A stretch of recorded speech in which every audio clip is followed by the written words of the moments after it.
자, 이번 시간에는 TT 그 지난 맨 마지막에 했던 거, 이거 아닌데?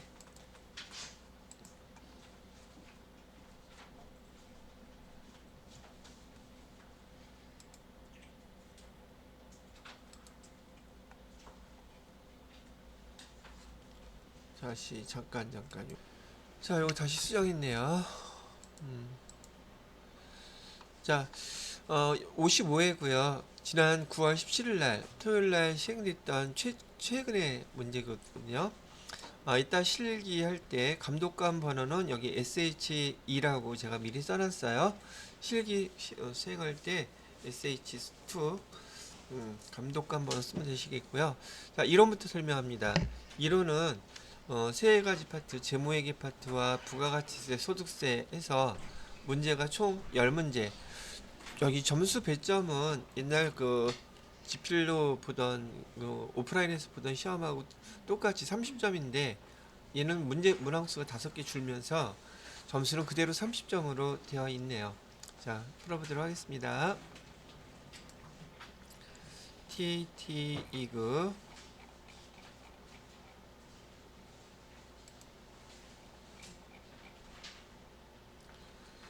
자, 1번부터 5번은 재무회계 문제라 그랬죠. 1번 문제 봅니다. 다음 대화에서 선생님의 질문에 올바른 답변을 한 사람은 그랬는데 선생님이 조직 구성원이 이사회와 경영진이 제시한 이사회나 경영진이 제시한 경영 방침이나 지침에 따라서 업무를 수행할 수 있도록 마련된 정책 및 절차와 이러한 정책 및 절차를 준수되도록 하기 위한 제반 활동이라는데 우리 지금 이 내부 통제 제도에 대한 문제죠. 첫 번째 문제는 내부 통제 제도에 대한 문제인데 내부 통제 제도의 구성 요소는 총 5가지가 있어요. 첫 번째는 통제 환경이라고 되어 있죠. 통제 환경. 제가 예를 들 때 통제 환경은 우리 회사의 각 조직도 생각하면 된다 그랬죠. 우리가 통제를 해야 되는 통제 환경. 두 번째가 위험 평가. 그 부서들 우리 통제 환경에서 어느 부서가 어느 파트가 이런 그 내부 통제 제도를 갖다 시행할 수 있는 그런 위험 요소가 제일 많은지를 평가하는 것이라 했었고, 자, 이게 정해지면 통제 활동해야 된다 그랬어요. 통제 활동. 네 번째로는 정보, 그다음에 의사소통. 이게 네 번째고, 마지막으로는 계속적으로 모니터링 이렇게 하는 절차를 이 내부 통제 제도의 구성 요소라고 얘기를 해드렸고, 요 정도는 암기하고 계시는 게 좋겠습니다라고 얘기를 했었어요. 자, 그래서 내부 통제 제도의 구성 요소 5가지 중에서 선생님이 지금 얘기하신 거는 바로 통제 활동을 얘기한 거예요. 통제 활동입니다. 그래서 3번이 답이 되겠다는 얘기죠. 자, 이렇게 설명을 해드리고, 와, 그래도 10문제 중에 한 문제가 이 내부 통지에서 문제를 냈네요. 자, 2번 문제 보도록 하겠습니다. 자, 2번 문제는 항공의 상품 관련 자료, 상품에 관련된 자료라고 했는데 이를 토대로 2022년 매출원가를 계산하면 얼마입니까? 라고 물어봤네요. 자, 매출원가 계산 우선 해볼까요? 매출원가는 어떻게 계산한다 그랬었냐면 뭐 이것도 여러 번 전 해갖고서 잘들 기억하실 거라고 생각하지만 이렇게 그림을 그려 놓으세요.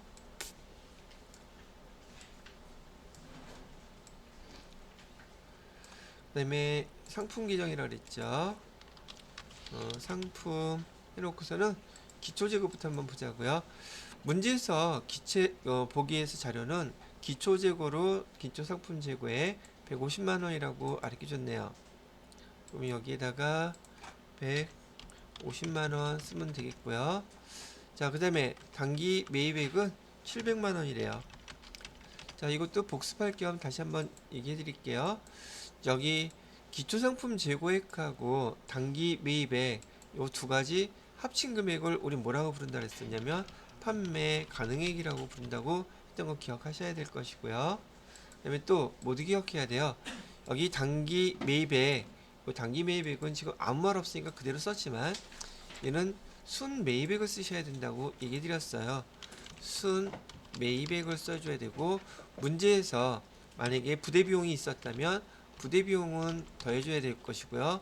뭐는 빼줘야 돼요? 매입, 환출이라든지, 이건 반품이죠. 이거는 반품한 거.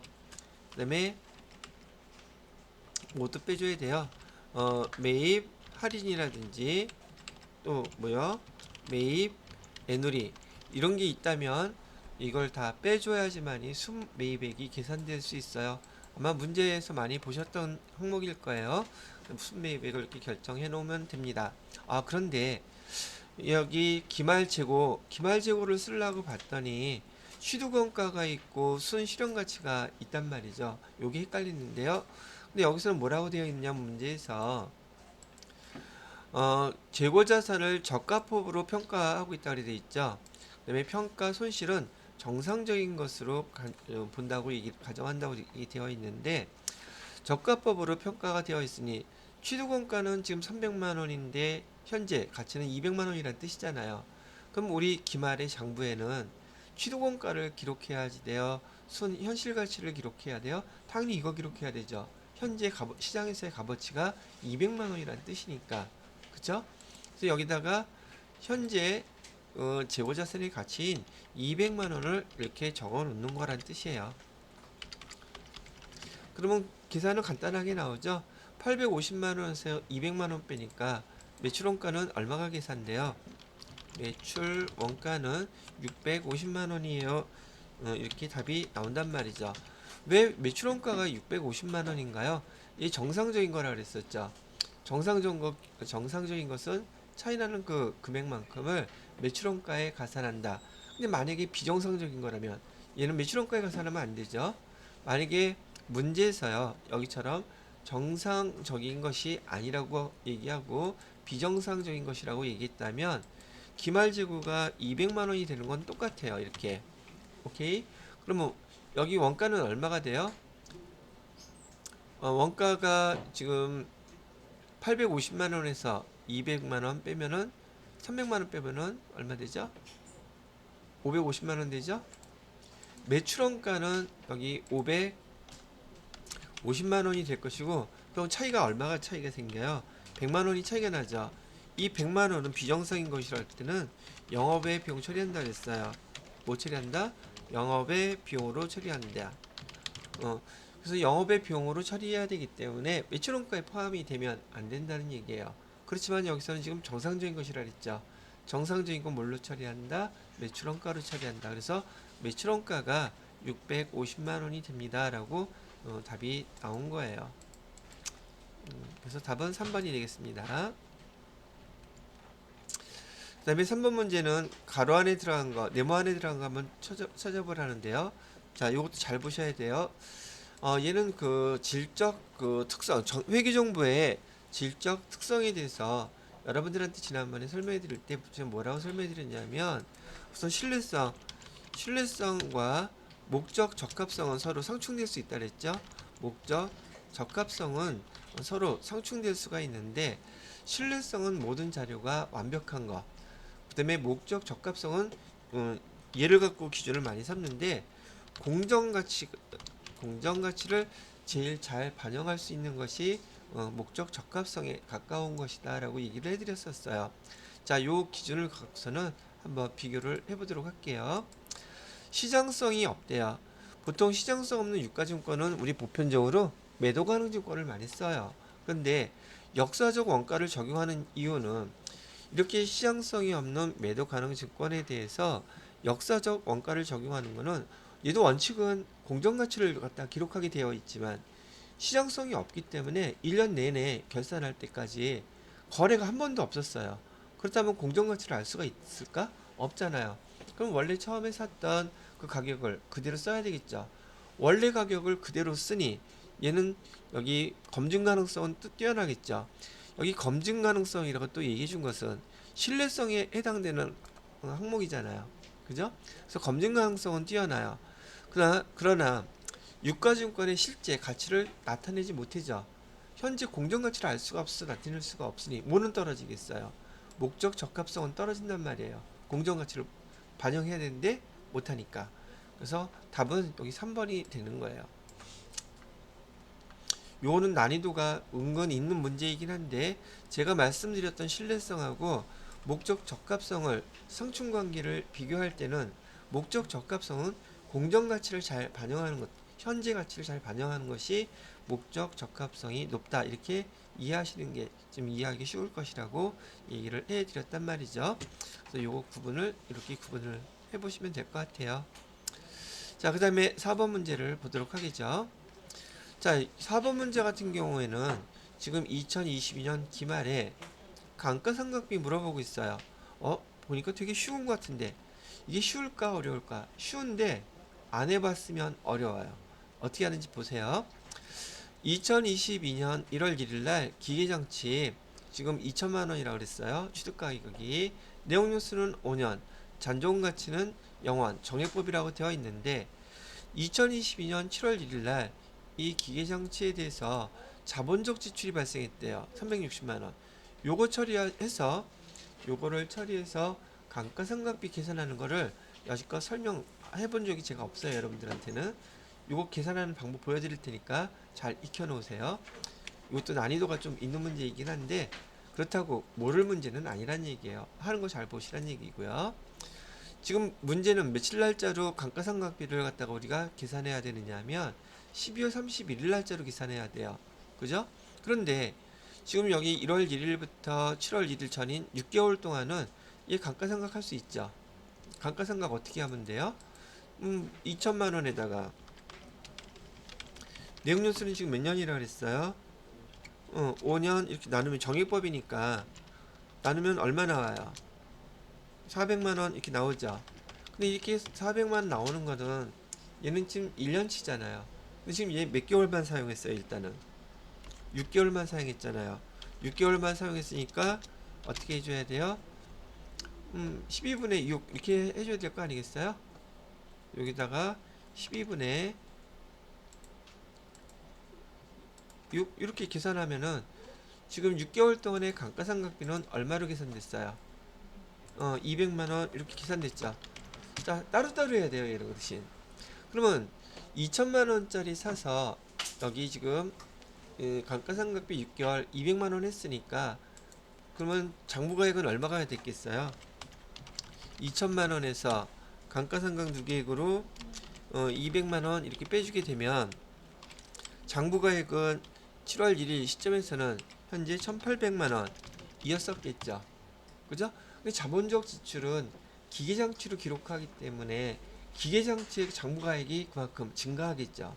그래서 여기다가 7월 1일 날 300 얼마를 60만 원을 이렇게 더해주게 되면 장부가액이 얼마로 올라가게 돼요? 2160만 원으로 이렇게 올라가게 된단 말이에요. 그죠? 이 상태에서 6개월을 사용했죠. 이해됐어? 자, 6개월을 사용했다 그러면 지금 6개월은 앞에서 벌써 사용했어요.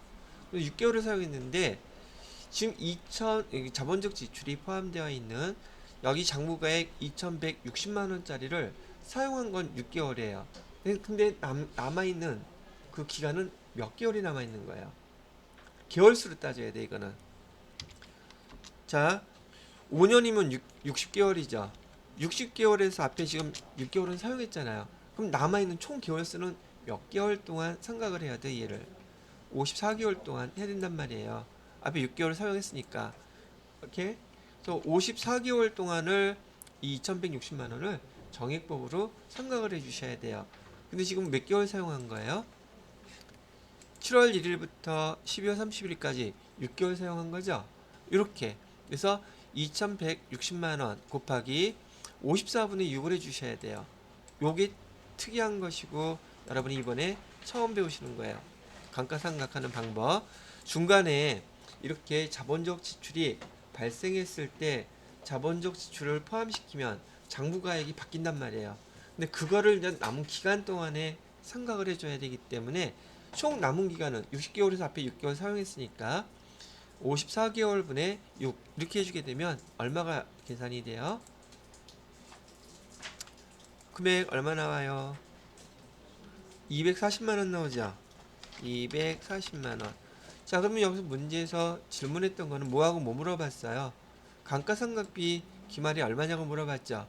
그러면 기말에 여기 앞에서 6개월 동안 200만 원 감가상각했고, 여기 나머지 자본적 지출이 발생된 다음에 6개월 감가상각했더니 240만 원 두 개 더하면 12월 30일 날 감가상각비는 얼마가 되겠습니까? 두 개 더해서 440만 원이 감가상각비로 계산되는 거예요. 이렇게 계산하시면 된다는 얘기죠. 이해가 되셨습니까? 자, 요거 나중에 문제 한번 적어 놓고서 천천히 다시 한번 정리해서 풀어보시기 바랍니다. 이렇게 푸는 거예요. 자, 됐고, 그 다음에 5번 문제 보도록 하겠죠.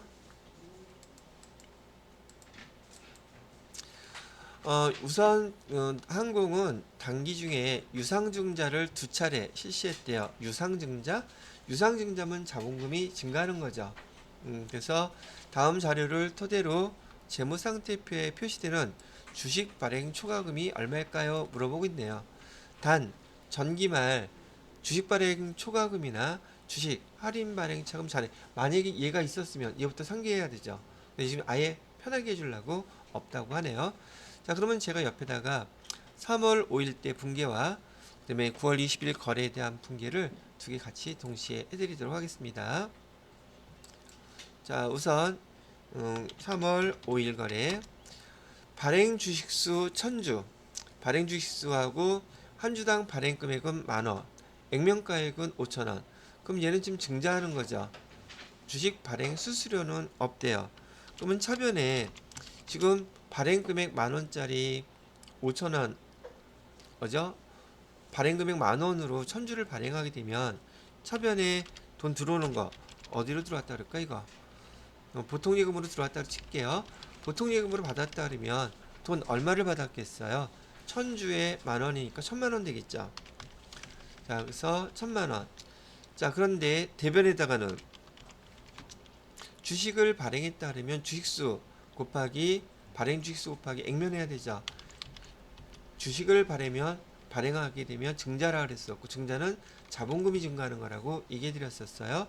자본금은 어떻게 표시하기로 했어요? 발행 주식수 곱하기 액면가액이죠.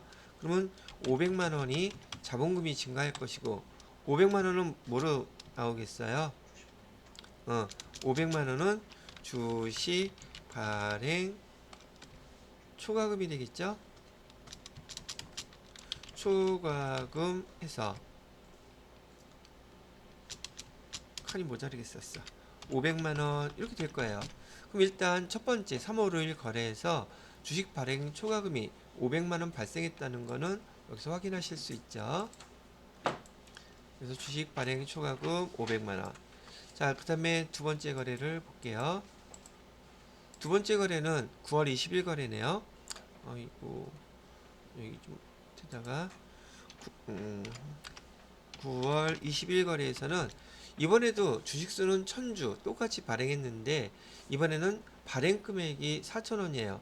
액면가액보다 작으니까 한 주당 1,000원씩 주식 할인 발행 차감이 생기겠구나라는 건 알 수 있으실 거죠.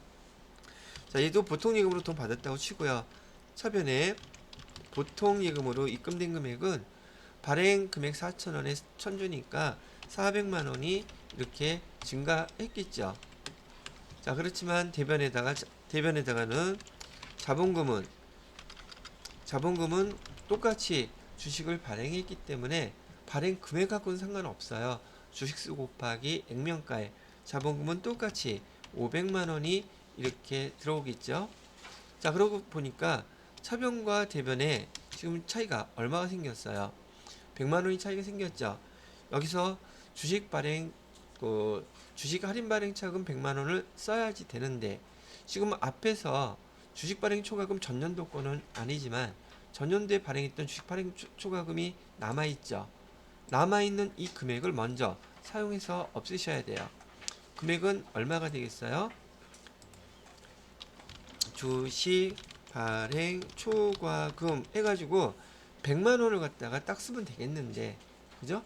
그러면 주식 발행 초과금 100만 원을 쓰게 되면 400만 원만 남게 되잖아요. 어라 근데 밑에 이번 두 번째 발행할 때에는 모두 발생했대요.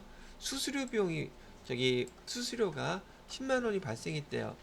그러면 이것도 마찬가지로 차이 나는 금액은 몽창 다 뭘로 쓰기로 했어요? 주식 할인 발행 차금으로 포함시키기로 했죠. 주식 발행 초과금은 얼마를 갖다가 빼줘야 되겠어요? 100만 원하고 10만 원 수수료 발생했던 110만 원을 이렇게 빼줘야 되겠죠. 그죠? 그래서 두 번째 주식을 발행했을 때는 이렇게 될 것이고, 거기서는 자기네 수수료 빼고 여기 보통 예금에다가 돈을 입금시키겠죠. 얼마만 입금시키겠어요? 390만 원만 이렇게 입금을 시키겠죠. 근데 문제에서는 주식 발행 초과금 남아있는 게 얼마겠습니까? 이게 질문이잖아요. 그죠? 주식 발행 초과금으로 500만 원에서 110만 원을 빼주게 되면 나머지는 390만 원만 남아있겠네요. 그죠? 그래서 답은 1번 390만 원이 답이 된다는 얘기예요. 여기 TAT2급이나 세무2급에서는 자본계정은 거의 빠지지 않고 출제돼요. 꼭 내놓은 파트 중에 하나니까요. 자, 이렇게 계산하시면 되겠고요. 1번부터 5번까지가 재무회계 문제였었어요. 자, 지금부터는 두 문제, 6번하고 7번 문제가 부가가치세법 문제입니다. 자, 부가가치세법상 영세율과 면세에 대한 거, 옳은 거 물어보라고, 옳은 거 찾아보래요. 자, 그럼 틀린 게 세 가지는 틀렸다는 얘기인데 뭐가 틀렸는지 한번 보도록 하죠. 1번 면세사업자는 매입시 부담한 부가가치 매입세 공제받을 수 있다 없다. 면세사업자는 받을 수 없다 그랬어요. 그럼 이거 맞는 거죠? 근데 다음 설명으로 옳은 것은 찾았으니 여기 공제받을 수 있다라고 되어 있죠. 여기 공제받을 수 있다 이거 틀렸네. 그죠? 없어요. 자, 두 번째 영세율 적용 대상자는 과세 사업자로서 부가가치세법의 제반 의무를 이행해야 된다. 영세율 적용 대상 사업자들은 부가가치세법상의 사업자라 그랬죠. 부가가치세 신고 의무 다 있다 그랬어요. 돈 낼 거는 없지만 신고는 다 해야지 돼요. 정확하게 설명한 거는 여기 2번이겠네요. 자, 3번은 면세는 소비지구 과세 원칙을 구현하기 위한 제도이다. 수출할 때 부가세, 내국세 부과하지 않죠. 이거는 영세율이겠어요? 면세겠어요? 요 설명은 면세가 아니라 영세율에 대한 설명이었어요. 그래서 면세가 아니라 영세율을 말하는 것이고요. 4번 간이과세자는 영세율 적용받을 수 없다. 있죠. 자, 그럼 영세율 적용 대상 사업자 한번 구분해 다시 봐드릴 테니까 잘 구분해서 복습을 하세요. 자, 사업자하고 원래는 우리 비사업자로 구분하죠. 우리 개인들은 다 비사업자예요. 그죠? 그래서 사업자를 구분할 때 사업자와 비사업자로 구분을 하는데, 이 사업자는 크게 또 부가가치세가 부과되는 과세 사업자하고 조금 전에 배웠던 면세 사업자로 이렇게 구분이 되죠. 그래서 사업자는 과세 사업자와 면세 사업자로 구분한다. 또 이 과세 사업자는 또 크게 일반 과세 사업자와 간이 과세 사업자로 또 이렇게 구분이 된다고 그랬었죠. 지난번에 다 설명해 드렸던 거예요. 이렇게 구분을 하고, 그 다음에 일반 사업자는 또 크게 개인 사업자하고 그 다음에 법인 사업자로 이렇게 구분해요. 이렇게 얘기해 드렸었죠. 이렇게 다시 한번 구분해 보는 거예요. 자, 이 중에서 사업자 중에서 여기 과세 사업자들은 다 영세율 적용된다 그랬어요. 그럼 당연히 과세 사업자가 다 되니까 이 사업자들은 영세율 적용 사업자가 다 될 수 있어요. 이게 있던 거죠. 영세율 적용 사업자들이 다 될 수 있어요. 그렇지만 누구는 안 된다 그랬어요. 면세 사업자는 여기 영세율 적용 사업자 될 수 없다 이렇게 얘기했었죠. 근데 어떨 때 가능하다 그랬어요. 면 면세 사업자를 포기하면 가능하다 그랬죠? 그럼 다시 면세 사업자로 적용받기 위해서는 몇 년 기다려야 된다? 3년 기다려야 된다. 그 차이만 있을 뿐이지 면세 사업을 포기하면 면세 사업자도 영세율 적용 사업자가 될 수 있습니다 라고 설명을 해 드렸습니다. 오케이? 사업자에 대한 구분 다시 한번 정리해 드렸고요. 자, 이번에는 7번 문제 보도록 할게요. 7번 문제는 제조업을 영위하는 항공의 1기 부가가치세 확정신고기간이라고 나와 있네요. 1기 부가가치세 확정신고기간에 공급가액에 대한 자료인데 문제는 뭘 구하래요? 매출세액을 구하라 그랬죠. 그럼 매출세액 어떻게 구하나 보세요. 국내 매출액이 공급가액으로 440만원이라면 매출세액은 얼마였겠어요? 44만원 이렇게 될 것이고요. 그 다음에 수출액이 200만원이었다면 지금 매출세액은 있어요? 없어요? 얘는 수출한 거니까 당연히 없겠죠. 세액은. 토지 매각액이라고 했지만 얘는 면세품목이니까 면세품목에 대해서는 당연히 얘도 매출세액 없겠죠. 그 다음에 거래처에 제공한 판매 장려품이라 그랬어요. 이건 거래처에 얘기 제공한 판매 장려품이라고 한다면 얘는 재화가 지금 제공됐기 때문에 얘는 간주 공급에 해당이 되고, 간주 공급 중에서도 간주 공급 몇 가지 있었어요? 네 가지 있었죠. 그 중에서 어디에 속해요? 얘는 사업상 증여에 해당이 되고, 사업상 증여면 원가로 계산해요? 시가로 계산해요?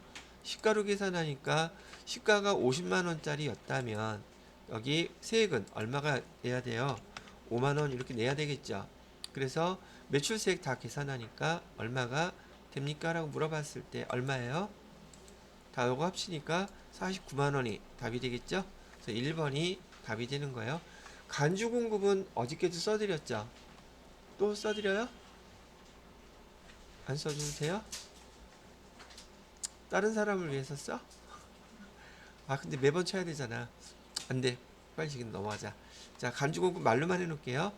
간주 공급 네 가지 반드시 외우라 그랬어요. 첫 번째는 자가 공급. 자가 공급에는 세 가지가 있어요. 면세 사업 전용, 그다음에 비영업용 업무용 수용차. 세 번째는 타 사업장 반출 판매 목적일 때. 두 번째는 뭐 있어요? 개인적 공급. 세 번째는 사업상 증여. 여기서 지금 사업상 증여 나왔고, 마지막 표 없이 남아있는 재화. 이렇게 해서 총 7가지인데 간주 공급은 부가세법에서 불공사항하고 양대 산맥을 이룰 정도로 되게 중요한 항목이라 그랬고, 보시다시피 부가세법 문제에서 실기에서 거의 안 나오는 적이 없어요. 그래서 꼭 암기해 놓으시라고 얘기합니다. 자, 됐고요. 8번 문제. 8번 문제부터는 소득세 문제예요. 소득세 문제에 어떤 게 나와 있는지 볼까요? 자, 이자 소득인데 수입 시기를 물어보고 있어요. 이자 소득의 수입 시기는 언제인가요? 기본적으로 내가 받았을 때, 만약에 예금 적금 걔는 약정한 날, 만약에 해지하면 해지한 날, 그죠? 이런 날, 또 원본 전입일 약정이 되어 있습니다. 그런 날이에요. 자, 통지금은 뭐가 통지금이라 그랬어요?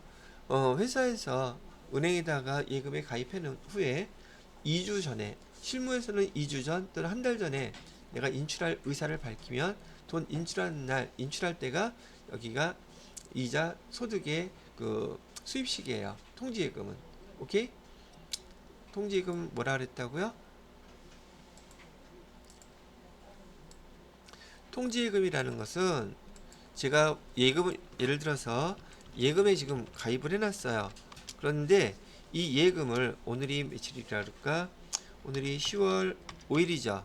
10월 5일인데 내가 2주 후에, 2주 후 14도 하면 10월 예를 들어서 19일날 인출할게요 라고 통보를 먼저 해주는 거예요. 그 약속이 돼 있는 예금을 통지예금이라고 해요. 보통 이제 한 달 전이기도 한데, 보통 실무에서는 한 달 정도를 주로 많이 사용해요. 그래서 한 달 전에 미리 알려줘요. 우리가 한 달 후 며칠 날 인출하겠습니다. 얘기를 한다면 인출하는 날이 오겠죠. 인출하는 날짜가 그때 이제 이자까지 계산해서 다 받는단 말이에요. 그래서 인출일이 이자 소득 수입 시기예요. 뭐에 대해서는? 통지예금에 대해서는. 두 번째, 저축성 보험의 보험 차익은요, 보험금 또는 환급금 지급일 또는 중도 해지일. 환급금 지급하는 날이 있겠죠. 그 날이 여기 이자 소득의 수입 시기이고요. 세 번째, 무기명 채권의 이자. 무기명이라는 거는 이 채권 누구한테 줘야 될지 모르죠. 날짜를 약속할 수가 없어. 그래서 얘는 약정 지급일이 아니라 실제로 받은 날이에요. 실제로 받은 날이 이자 수입식이에요. 기명 채권일 경우에는 약정 지급일이나 이런 게 있을 수 있는데 무기명 채권은 받은 날, 인출한 날이 이자 소득 수입식입니다. 라고 얘기해서 여기서 지금 잘못 연결된 것은 3번이에요. 그럼 여러분이 보실 때 여기 1번, 2번, 4번 있죠. 요거는 정확히 맞는 거죠. 그럼 이런 문제 갖고 정리를 계속 하셔도 돼요. 그 다음에 앞에서 소득세에서 이자 소득 배운 거 있었죠? 그 파트에 가서 한번 다시 읽어보셔도 복습되겠죠. 그렇게 정리하는 거예요. 통으로 아예 다 공부할 생각하지 마세요. 시간 많이 가요. 자, 그래도 세 문제면 적지 않죠, 사실. 39점짜리인데 이게. 9번 문제 봅니다. 9번은 항공의 생산팀 과장으로 근무하고 있는 김회계 씨가 2022년 회사에서 지급받은 또는 제공받은 금액은 또는 이익은 다음과 같다. 근로소득에 포함되는 거, 총 급여액에 포함되는 거 어떤 게 포함이 돼요? 라고 물어봤어요. 이것도 이제 지금 설명해 드리는 거 잘 구분을 해 놓으세요.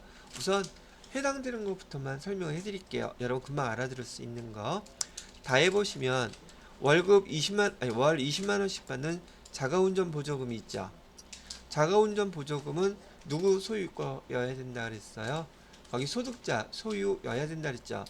본인 소유 아니죠. 그럼 이거는 과세가 되겠죠. 그죠?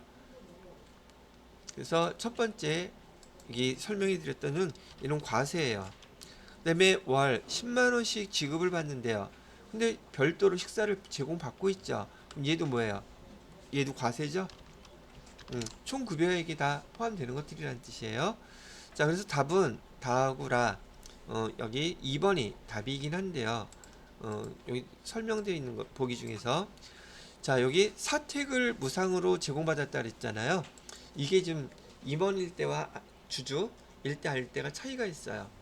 저기 그 법인의 그 직원들 사원들 있잖아요. 보통 종업원들도 그 공장 같은데 사택 제공받는 데 있잖아요. 거리가 원거리에서 근무하시는 분들은 사택 제공해 준단 말이죠. 이런 사람들이 받는 거 예를 들어서 무료예요. 아니면 싸요. 근데 그 차액만큼을 갖다가 근로소득이라고 보느냐? 안 본다고요. 그런데 주주인 경우라면 봐요. 주주인 경우에는 사택도 거기 근로소득에 들어갑니다. 이해가 되셨죠?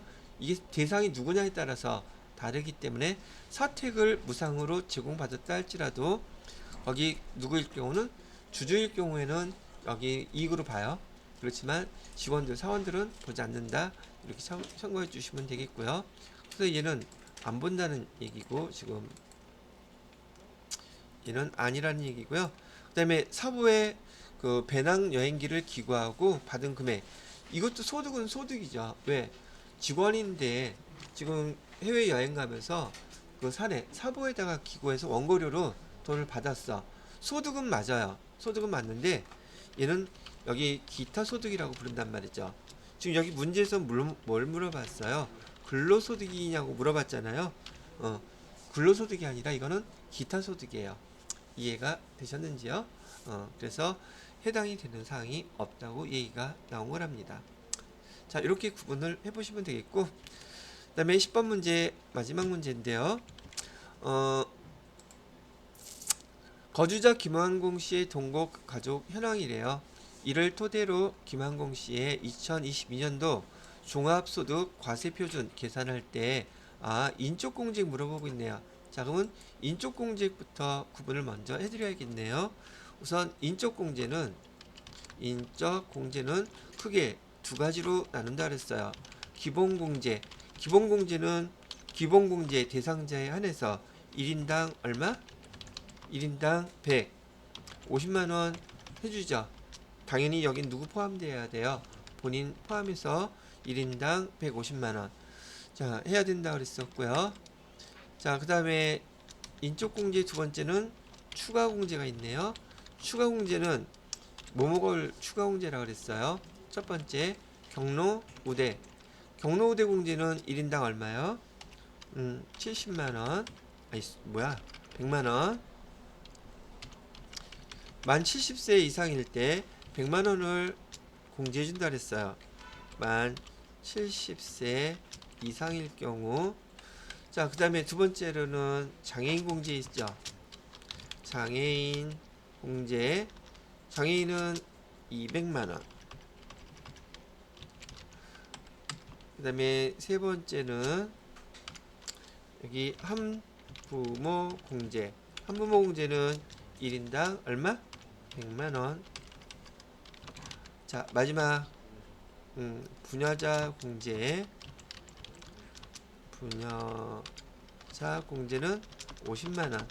부녀자 공제는 잊어버리지 말아야 될 게 총급여, 직전연도 총급여가 얼마 이하인 사람? 3천만원 이하일 경우만 해당돼요. 자, 여기서 해당되는 거 보자고요. 인적공제 물어봤죠. 그러면 첫 번째 여기 동그라미를 합시다. 자, 배우자가 52세 소득 없으면 배우자는 기본공제 대상자 됐죠. 오케이? 두 번째, 장인께서는 사망했지만 연말정산되는 해 살아 있었으면 무조건 된다. 그럼 장인도 기본공제 대상자 되죠. 근데 이분은 모두 돼요. 경로우대 공제도 되죠. 그래서 여기다가 기본공제에다가 경로우대 공제도 200만원 든다고 보시고요. 그 다음에 아들은 25세. 나이로 봤을 때는 공제 대상이 아니죠. 근데 장애인이래. 장애인이면 나이 상관없죠. 그죠? 여기까지는 기본공제 대상자도 되고 추가 공제 200만원 되는데 옆에 사업소득 얼마라고 되어 있어요? 100만원 넘어가면 안 된다 그랬죠. 장애인이라 할지라도 소득이 있으면 기본공제 대상자, 추가공제 다 안 돼요. 추가공제라는 것은 기본적으로 기본공제 대상자이어야 추가공제를 받을 수 있어요. 지금 여기서는 아들 같은 경우에는 기본공제 대상자가 지금 될 수 없죠. 소득 요건에서 탈락됐기 때문에. 그다음에 딸은 없으니까 다 되겠네요. 자, 그러면 기본공제 대상자는 지금 여기 누구는 빠져 있어요? 소득자 본인 빠져 있죠. 그럼 4명이죠. 그러면 4명 곱하기 얼마? 150만원 하면 얼마가 돼요? 600만원 나오겠네요. 그죠? 자, 그 다음에 아까 추가공제 해당되는 거 누가 있어요? 여기 장인 200 되죠? 그러면 600에다가 200 더하면 얼마가 돼요? 100만원 더하면 얼마가 돼요? 700. 그럼 700이 답이겠네요. 그죠? 경로우대 공제 해가지고서 100만원 추가해가지고 700만원이 답이 되고, 여기 아까 200이라고 쓴 거는 몇 개 썼어요? 미쳤나 보지 뭐. 경로우대 공제는 얼마? 100만원이라고 써주셔야 돼요.